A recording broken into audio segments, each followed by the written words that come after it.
안녕하세요. 세상을 바꾸는 작지만 강한 흐름 채널 M&L의 밸류 크리에이터 김장길입니다. 자, 오늘은 창업 꿈나무 특강입니다. 창업 생존 전략 두 번째 시간이고요. 예비 창업 패키지 선정되신 분들 혹은 예비 창업자로서 정부 지원 사업에 선정되신 분들을 위해서 이게 사업자 등록이 의무잖아요. 그래서 사업자 등록을 언제 하는 게 좋을까? 또 사업자 등록을 할 때 개인과 법인 중에 어떤 것을 하는 게 유리할까? 여기에 대해서 말씀드리려고 하고요. 지금 보시는 영상은 맛보기 영상이기 때문에 혹시 이제 창꿈에 온 풀영상을 보시고 싶으신 분은 풀영상 링크로 이동을 해주시기 바라겠습니다. 자, 일단은 뭐 예비 창업 패키지가 됐건 정부 지원 사업이 됐건 여러분이 선정이 됐다고 합시다. 자, 일단 먼저 축하드리고요. 고생 많이 하셨습니다.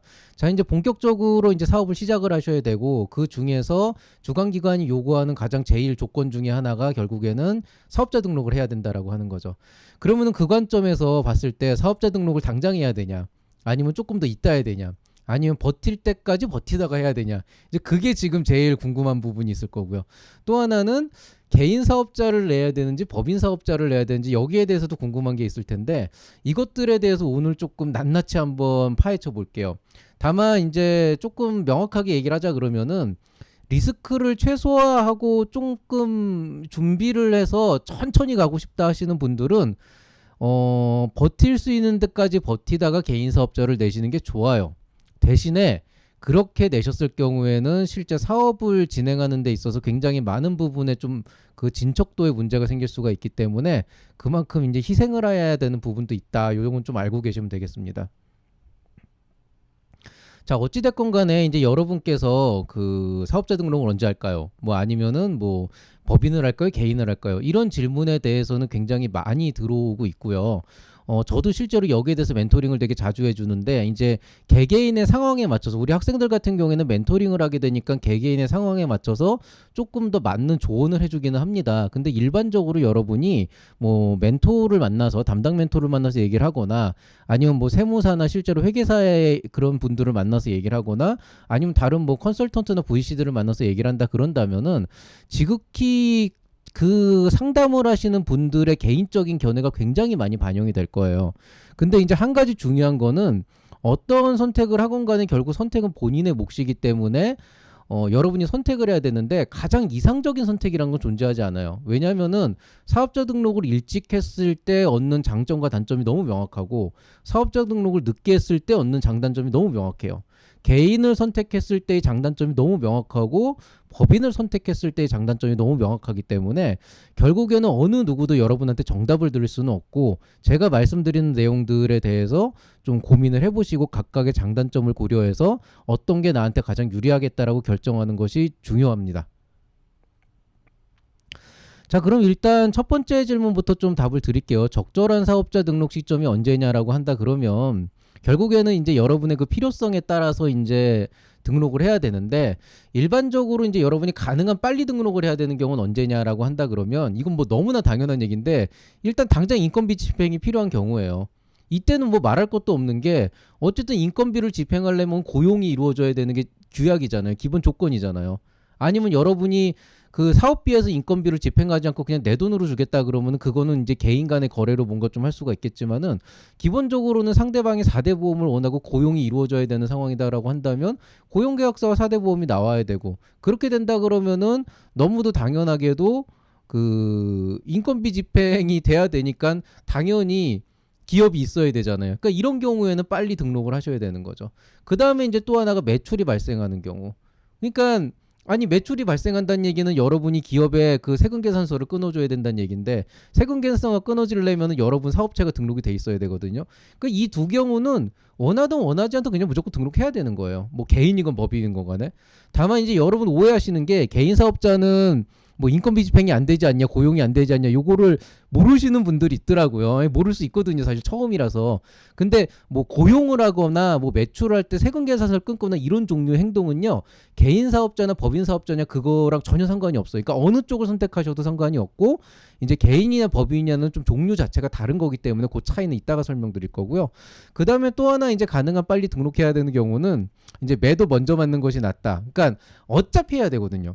어차피 해야 될 거면은 그 개인 사업자를 했을 때 되게 신경 써야 될 부분이 많은데 그런 것들을 막 이렇게 막 너무 머리 아프게 쓰고 막 이렇게 하는 것보다는 그냥 아싸리 빨리 해놓고 신경 쓸 거 없이 그냥 바로 그냥 내가 사업자 그 회사의 대표로서 해야 될 일을 계속 해야 된다라고 한다 그러면 빨리빨리 그냥 해놓고 빨리 진행해가지고 회사의 대표로서 성장하는 게 사실 좋기는 해요.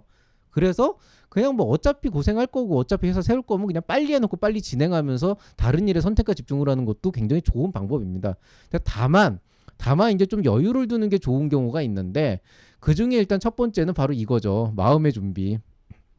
그러니까 이게 사실 여러분이 지금까지 그 사업계획서 쓰고 뭐 한다고 해가지고 막 열심히 뭐 예산도 세우고 시제품도 뭐 개발해보고 했지만 사실 정작 사업자 등록을 하는 시점이 돼서 대표가 되면은 여러분이 감수해야 될 어떤 그 심적 그런 압박감이 되게 심해요. 제가 요거를 이따 본편에서 말씀을 드릴 건데 제 경험을 바탕으로 그런 것들이 있기 때문에 그래도 조금은 마음의 준비가 필요하다라고 생각을 하신다 그러면은 여유를 두고 한 몇 달 정도는 조금 이제 여유를 뒀다가 시작하시는 것도 나쁘지 않아요. 대신 그만큼 준비를 잘 하셔야 되는 거고 그 다음에 이제 업력을 쌓는 거를 좀 늦출 필요가 있을 때가 있어요. 이게 좀 애매한데 요게 조금 미묘한 얘기라서 제가 여기선 차마 말씀을 못 드리겠고 어쨌든 업력 쌓기라고 하는 게 늦춰진다라고 하는 거는 조금 힌트를 드리자면은 이제 회사의 어떤 그 나이를 회사가 먹는 나이를 조금 더 늦추겠다라고 하는 거거든요. 그게 조금 도움이 될 때가 있는데 굉장히 제한적인 경우에 아주 얍삽하게 도움이 될 때가 있어가지고 요거에 대해서는 제가 그냥 이따가 조금 말씀드리겠습니다. 근데 결론은 뭐냐면 어찌됐건 간에 여러분이 적절한 사업자 등록 시점이라고 한다면 규정에 맞춰서 즉 뭐 언제까지는 반드시 하셔야 된다 그러면 거기 그때까지 하셔야 되는 거고 그 다음에 이제 예를 들어서 뭐 여러분이 뭐 앞으로 6개월 이내 해야 된다 이런 조건이 붙는다면은 그 6개월 이내에서 여러분이 가장 필요하다고 생각하는 시점에 등록을 하시면 된다. 이게 일단 정답이에요. 대신 이제 이 의미가 어떤 의미를 갖는지는 제가 본편에서 말씀드리겠습니다. 자, 그 다음에 이제 개인 사업자냐 법인 사업자냐 이제 이게 관건인데 일단은 이제 개인과 법인의 차이는 제가 요 맛보기 영상에서 여기까지 설명을 드릴 거예요. 근데 일단 개인 사업자하고 법인 사업자는 장단점이 되게 분명해요. 그래서 그 장단점을 결론부터 말씀을 드리면 개인 사업자가 좋은 점은 일단은 그 변수가 많은 사업 진행에서 대응이 편하다. 이게 무슨 얘기냐면은 이 변수라고 하는 건 뭐 쉽게 얘기해서 업종을 변경해야 된다든가 피보팅이 좀 자주 일어나야 된다든가 뭔가 좀 사이사이에 변동이 있을 수 있는 그런 사업 진행이다라고 한다면 비교적 대응이 편한 게 조금 개인 사업이다 보니까 조금 그 서류적으로도 조금 손댈 게 좀 덜하긴 하거든요. 그래서 그런 장점이 있고 그다음에 초기 단계에서 비용의 지출이나 노동을 줄일 수 있다. 이건 뭐냐면 변수가 많은 사업 진행이나 어쨌든 개인이 하는 사업이기 때문에 조금 유동성이 있거든요. 그러다 보니까 노동력을 좀 줄일 수 있는 부분들이 있고 왜냐하면 법인으로 넘어가면은 되게 서류 처리가 많아져가지고 그것 때문에 조금 익숙해지면 상관없지만 초반에 좀 고생을 하세요. 그 다음에 이제 그 비용 지출이라고 하는 건 초기 단계에서는 사실 개인 사업체에는 그렇게 크게 뭘 쓸 게 없어서 그냥 돈 쓰는 만큼 그냥 써서 그냥 기록만 해주면 되는데 그런 부분에서 조금 이제 이점이 있고요. 그 다음에 이제 연장선상에서 얘기할 수 있는 게 회사의 자금 집행이 비교적 좀 편한 편이에요. 그래서 좀 뭐라 그래야 되나 자금 집행이 편한 대신에 약간 불투명한 요소가 있을 수가 있어서 그게 조금 나중에 안 좋기는 한데 일단 1차적으로는 돈을 쓰고 다시 뭐 회수하고 이런 부분에 있어서 뭔가 막 뭐 급여로서 나가고 받고 이런 것들이 좀 덜하기 때문에 좀 자금 집행이 용이한 편이고 그다음에 휴업이나 폐업은 당장의 요소는 아니지만 진짜 나중에 혹시라도 회사에서 조금 어떤 상황 때문에 휴업이나 폐업을 해야 되는 경우 있잖아요. 지금 당장이 아니더라도 뭐 3년 뒤건 5년 뒤건 그럴 때 비교적 용이해요. 왜냐하면 이거 홈택스에서 그냥 하면 되거든요. 그래서 그런 게 이제 장점이고 법인 사업자가 좋은 점은 이게 결국 사업을 한다 그러면은 깨끗하게 복식부기로 이루어진 장부가 있어야 되고 깨끗하게 현금의 흐름이 보이는 재무 구조가 딱 나와야 되는데 그 돈의 흐름을 재무 구조를 굉장히 깔끔하게 할 때는 법인 사업자가 되게 좋습니다. 왜냐하면 어쨌든 복식부기로 들어가니까. 그리고 이제 흔히 여러분 지분이란 얘기 하잖아요. 지분은 개인 사업자에선 존재하지 않아요. 물론 개인 사업자 안에서도 뭐 공동대표가 있다든지 아니면은 그 내부적인 어떤 계약을 통해서 우리가 지분 관계를 설정할 수는 있는데 그거는 인간 대 인간의 관계에 대한 거고 어떤 그 계약에 관련된 부분이지 실제로 법적으로 이 회사 안에 지분 관계를 딱 설정을 하는 거는 사실 쉽지 않거든요. 근데 법인 사업자는 무조건 주식을 기반으로 해서 이루어지기 때문에 지분 관계가 확실하게 설정이 되고 초반에 이제 그 여러분뿐이 아니고 뭐 코파운더들 혹은 이제 뭐 투자가 들어왔다 그러면 투자자들 하고 어떤 뭐 지분 몇 프로 얘기를 나오려면 무조건 법인으로 가야 돼요. 그건 개인이 불가능합니다. 그래서 그런 걸 설정하고 싶다 그러면은 법인이 깔끔하고요. 이제 초기에 정말 극초기 단계에서 우리가 아직 법인에서 뭐 지분 관계까지 가야 될 필요는 없다. 근데 개인 간에 뭐 우리가 그래도 나중에 법인으로 갈 때 요 정도는 해야겠다라고 한다 그러면 그 정도를 이제 조금 계약에 명시를 해놓고 이제 개인 사업주 시작해다 전환하는 경우도 있는데, 근데 어쨌든 지분으로 가려면 결국엔 법인으로 가야 된다. 이거 알고 계시면 되고, 사업의 리스크를 줄이고 싶다. 이건 뭐 이제 많이들 아는 얘기인데, 이제 뭐 법인의 재산과 개인의 재산은 별개다 뭐 이런 얘기 있잖아요. 그거에 대한 얘기인데 요것도 제가 본편에서 말씀드릴 거고요. 그다음 이제 세금을 절약하고 싶다. 이게 이제 법인세로 바뀌게 되면 개인 사업자보다 세금을 좀 요율이 낮아요. 요율이 낮은데 요거에 대한 것도 사실 뭐 그냥 세금 들려면 다 들래나 이렇게 생각하시는데, 사실은 한 2억 정도? 한 그 정도 매출 구조까지는 뭐 개인 사업자가 큰 차이가 없고, 그거 넘어가면 이제 법인세율이 이제 확 떨어지게 돼 있는데, 뭐 그것도 이제 조금 이따가 설명을 드리겠습니다. 어쨌든 여러분이 요 각각의 네 가지 사항을 참고로 하셔가지고 이 안에서 여러분한테 필요로 한다고 생각되는 부분들을 이제 결정을 해서 개인으로 할 거냐 법인으로 할 거냐 여러분이 결정을 하시면 되는 거예요. 자, 그러면 일단은 개인 사업자가 뭐고 법인 사업자가 뭐냐에 대해서 좀 정의를 내려야 되잖아요. 사실 저는 개론만 얘기하기 때문에 정말 개인이 뭐고 법인이 뭐고 세금 관계가 어떻게 돼 있고 처리가 어떻게 되고 이러려면은 결국엔 세무사나 회계사를 만나서 컨설팅을 받는 게 가장 확실하고요. 다만 이제 저는 선무당인 사람 잡지 않는 선에서 아주 깔끔하게 그냥 아주 기본적인 개념 정도만 심어드릴게요. 일단 개인 사업자는 그냥 회사의 주체로서 개인이 사업을 수행하는 겁니다. 그러니까 여러분이 사장이면 여러분이 회사 자체가 된다고 보시면 돼요. 여러분이 회사 자체라고 하는 건 뭐냐면은 여러분이 회사에서 얼마를 벌어들였거나 빚을 지게 되면 그게 바로 여러분 스스로의 빚과 부채가 되어버립니다. 즉 회사 이꼴 개인이 돼요. 좋은 점은 여러분이 회사기 때문에 업종을 변경할 때 정말 쉽게 할 수 있고요. 휴업이나 폐업도 되게 쉽게 할 수가 있어요. 이 장단점은 명확하게 있습니다. 그 다음에 통상적으로 보면은 일정한 수입 범위, 즉 수입이 2,400만 원인가 거기를 넘어가지 않으면은 굳이 뭐 복식 기장 의무 없이 그냥 간편장부를 쓸 수 있기 때문에 세무 처리나 이런 것들에게 좀 편하고요. 특히나 이제 그 수입 범위 안에서 이제 세금 신고를 하게 된다 그러면은 여러분이 종소세 신고 같은 걸 할 때 단순 경비율로 처리를 할 수가 있기 때문에 굉장히 편한 부분이 있어요. 그래서 이런 것들도 이제 장점이 있다라고 보시면 되겠습니다. 자, 근데 이게 이제 그 법인하고의 차이점을 어떻게 이제 구분을 하느냐가 좀 헷갈리실 수 있는데, 개인 법인을 구분하는 가장 확실한 구분점은 뭘로 보시면 되냐면 소득이나 빚, 부채가 발생했을 때 그 주체가 어떻게 되냐를 보고 이해를 하시면 되거든요. 예를 들어서 자, 여러분이 회사를 있는데 회사의 대표로 있는데 여러분이 회사의 대표로 있는데 그 회사가 올 한 해 동안 1억 원을 썼습니다. 1억 원을 썼다는 거는 뭐 직원들 월급이 될 수도 있고 재료를 살 때도 돼 있고 연구개발이 될 수 있는데, 어쨌든 그 안에서 여러분이 1억 원을 썼다. 그건 이제 비용이 되는 거고요. 그 다음에 여러분이 그 1억 원을 써가지고 매출을 발생시켰는데 2억 원의 매출을 발생시켰습니다. 그럼 1억 원을 쓰고 2억 원을 돈으로 받았으니까 결국 최종적으로 여러분은 1억 원을 번 거잖아요. 그럼 매출 2억 원에 수입은 1억 원이 된 거예요. 그러면 개인 사업자라는 회사를 갖고 있을 때는 어떻게 되냐면 여러분이 대표잖아요. 여러분이 1억 원, 여러분의 회사가 1억 원을 벌었으면 그게 여러분 연봉이 됩니다. 그래서 종소세 신고할 때는 기본적으로 여러분이 나중에 막 이렇게 사업소득 해가지고 했을 때 1억 원이 남았다 그러면 그걸 소득으로 바탕해서 신고를 하는 거예요. 그러니까 개인 사업자에선 대표에게는 연봉이나 급여란 개념이 없어요. 그냥 회사가 돈을 벌면 여러분도 번 거고, 회사가 적자가 나면 여러분 돈을 못 번 거죠. 적자가 난 거죠.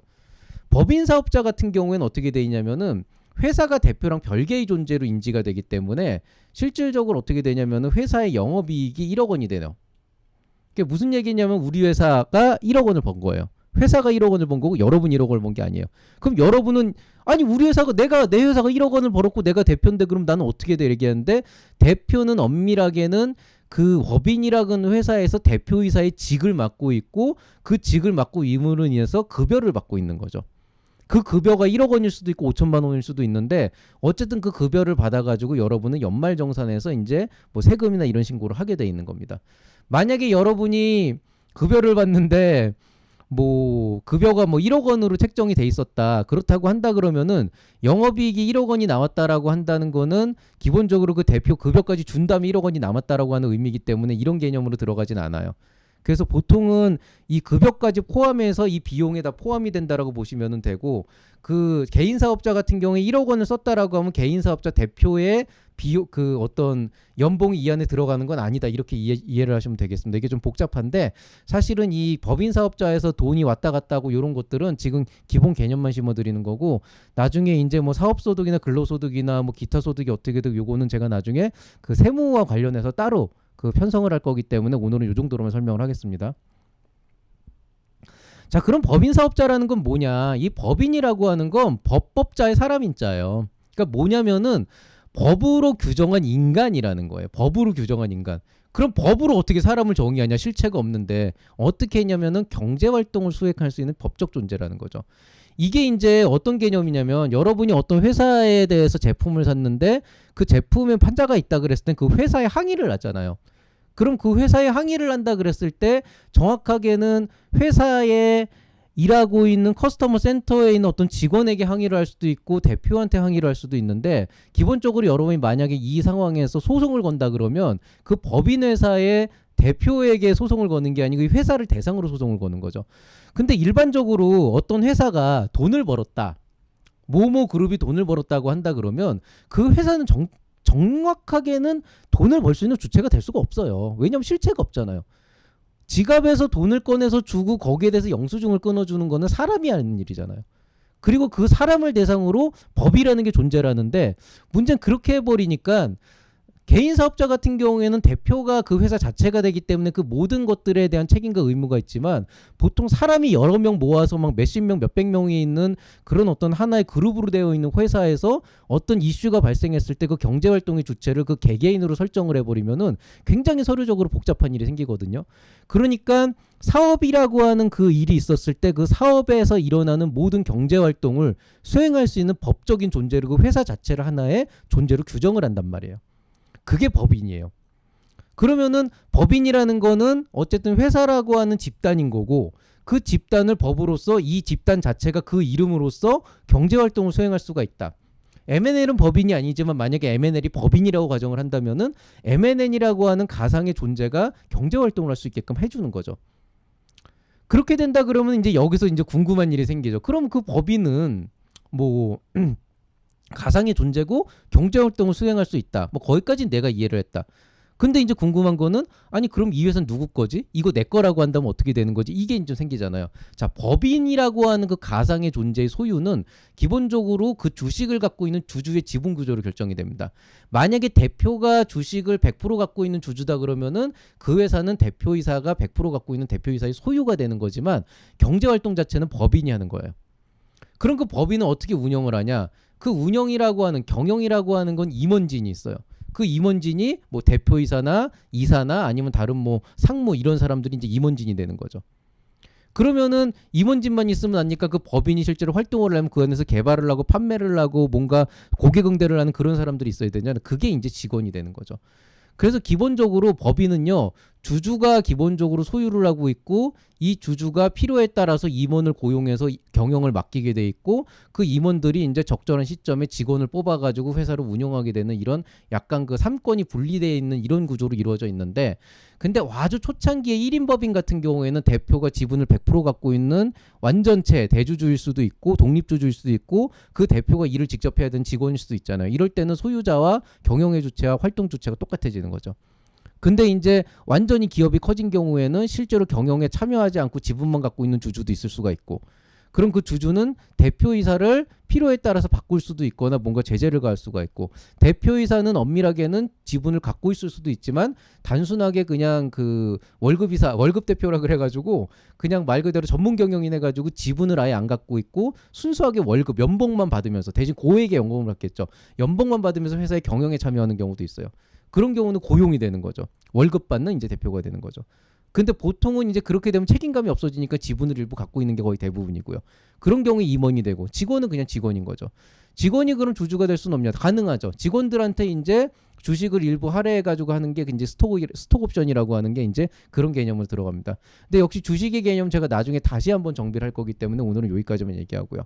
자, 이런 구조를 갖고 있으니까 법인의 재산과 개인의 재산이 별개로 취급이 됩니다. 이게 무슨 얘기냐? 법인이 돈을 벌었어요. 그럼 그건 법인 거예요.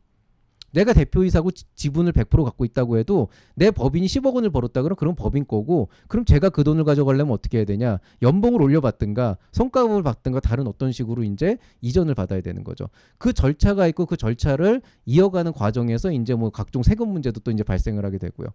근데 이제 이런 것들 때문에 법인의 재산과 개인의 재산이 별개로 취급이 되다 보니까 개인 사업자 같은 경우에는 대표가 실제로 회사에 있는 그걸 쓰다가 어떤 비용으로 뭘 쓰고 이렇게 했을 경우에 그게 바로 그냥 대표의 돈을 쓴 게 되니까 그냥 연봉에서 그냥 돈 받아서 쓴 게 되는데, 근데 이제 이 법인 같은 경우에는 법인 재산과 개인의 재산이 별개이기 때문에 내가 아무리 법인의 그 대표고 지분을 100% 갖고 있다 그래도 회사의 그 법인 통장에서 내가 돈을 사사를 꺼냈으면 그게 횡령이 됩니다. 그리고 이제 법인의 돈을 유용하거나 잘못된 방향으로 이끌면 배임이 될 수도 있고요.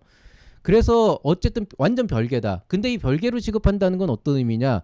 만에 하나 사업이 잘못돼서 회사가 망했다라고 해서 부채를 떠안게 된다 그래도 이론적으로는 테크니컬하게는 그게 법인이 부채를 지는 거기 때문에 대표이사한테 그 책임이 그 변제의 의무가 넘어오진 않아요. 그래서 이제 보통은 법인의 재산과 개인의 재산은 별개로 취급한다. 반대로 얘기하면은 대출을 받거나 회사의 자금을 외부로도 공급 받았을 때 문제가 생긴다 그래도 파산해도 대표에게 번제 의무가 없다. 뭐 이런 식으로 해가지고 이제 위험 부담률을 좀 줄일 수가 있다는 게 이제 리스크 관리가 된다는 건데, 이제 보통 이제 이런 말을 이제 좀 해가지고 많은 이제 그 투자자들이나 아니면 다른 사람들이 뭐 대출 같은 거 받아도 상관없고 남의 돈 빌려도 상관없다 이렇게 얘기를 하는데, 그러다가 이제 인생 조지는 게 이제 한순간이죠. 왜냐하면 이게 그렇게 세상이 그렇게 녹록지가 않거든요. 그래서 그런 식으로 말을 하는 사람이 있으면 절대적으로 좀 한번 그 경계를 하고 조금 거리를 두고 좀 생각을 해보시는 게 좋은데, 근데 법적으로는 틀린 말은 아니에요. 법인의 재산과 개인의 재산은 별개로 취급이 됩니다. 법인은 기본적으로 재무구조가 뚜렷해야 되고 돈의 흐름이 명확하게 돼야 되기 때문에 복식기장 의무적으로 해야 되고 연말정산 필요하고요. 개인이 할 수도 있지만은 너무 일이 복잡하고 사이에 문제가 생겼을 때 수습이 안 되기 때문에 항상 이런 경우에는 세무사 회계사를 반드시 사용할 것을 권장하고 있습니다. 저도 뭐 당연히 권장을 하는 편이고요. 뭐 초기에서는 보통 한 달에 한 6만 원에서 한 7, 8만 원 정도 내는 정도면은 이제 세무사나 회계사를 통해서 세무기장을 할 수가 있고, 연말정산 이런 거 이제 또 추가적으로 드는 비용이 들어가죠. 그 다음에 휴업이나 폐업 업종 변경을 해야 된다. 예를 들어서 우리 회사가 여태까지 컨설팅 회사였는데 교육회사도 하고 싶다. 그럼 교육업종 딱 넣으면 될 것 같죠. 개인 사업자는 되거든요. 넣으면 돼요, 바로. 법인은요, 이걸 하기 위해서는 그 정관을 바꿔야 되고 뭐 주주총회도 있어야 되고 되게 지랄 맞은 무슨 일들이 있어요. 그래서 되게 절차가 복잡해서 법인은 좀 녹록한 부분은 그런 건 또 없다. 그러니까 이게 되게 장점 단점이 분명해요. 편하게 천천히 부담 없이 가려면 개인이 맞는 거고, 깔끔하고 돈은 들어가고 시간이 들어가지만 깔끔하고 투명하게 가면서 나중에 투자까지 생각한다면 법인으로 가는 거예요, 사실은. 그렇게 보시면 되겠습니다. 자, 그러면은 이제 그 다음 얘기로 들어가는 게 이게 이제 본편인데, 그 적절한 사업자 등록 시점은 그럼 과연 언제가 좋을까? 이제 여기서부터 얘기를 한번 해봐야 된다는 거죠. 오늘 강의는 여기까지고요. 뭐 끝으로 그 홈페이지 소개시켜 드릴게요. www.nlmlab.com으로 접속을 하시면 되고요. 여기에 대해서 뭐 제가 필요한 내용들 오늘도 조금 정리해가지고 올리기는 할 텐데, 이게 아마 창꿈 특강이라서 주요 이 강의 시간에 했던 본 강의에서 했던 내용들은 다 빠질 거고, 아마 그 앞쪽에 했던 부분을 간단하게 텍스트로 해서 올리도록 하겠습니다. 자, 오늘 강의 여기서 마치도록 하고요. 저는 이제 또 다음 주에 찾아뵙도록 하겠습니다. 참고로 다음 주 예고를 드리면은 다음 주에는 이제 창꿈 특강인데 저번에 했었던 그 BD 캠퍼스 사업진단 캔버스 두 번째 편이 시작이 될 거고요. 그때도 역시 좀 신경 써서 좋은 콘텐츠로 찾아뵙도록 하겠습니다. 모두들 편안한 주말 보내시기 바라고요. 저는 이만 인사드리도록 하겠습니다. 이상 채널 M&L의 밸류 크리에이터 김장길이었습니다. 감사합니다.